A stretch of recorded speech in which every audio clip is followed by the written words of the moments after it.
During my quest in my younger days to try and get to grips with everything to do with this weird heebie-jeebie occult, new age, weird, strange stuff, I was given the advice by a particular member of my local pagan community to actually spend a bit of time with the Christian Spiritualist Church and try and see whether you could learn skills from them. So I went to a particular Spiritualist church. There was a few in my area, and I went to it.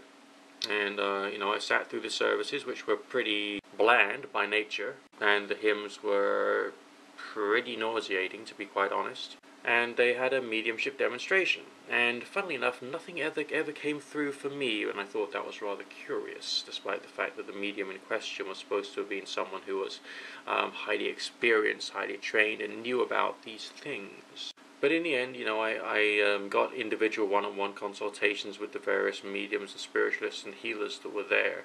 And yeah, there was an interesting correlation between things I've been meditating on the previous night and things that they themselves said.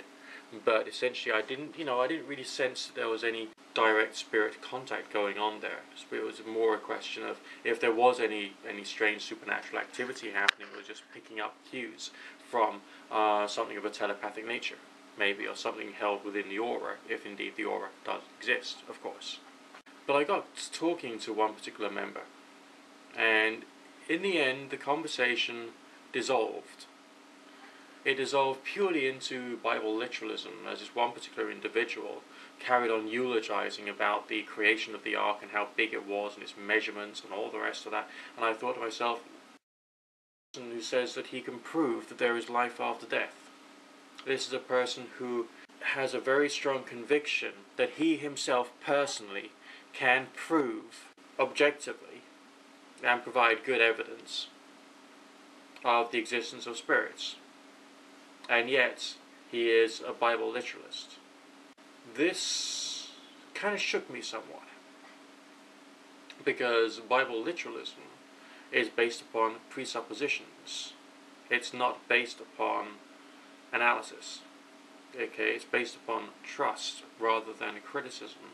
It's not based upon looking at the evidence presented and working out where there could be truth and lies, or in which ways it could be used introspectively, rather than being seen as being hard and fast and factual.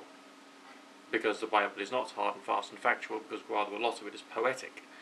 Rather a lot of it is descriptive, rather than necessarily hard and fast and concrete.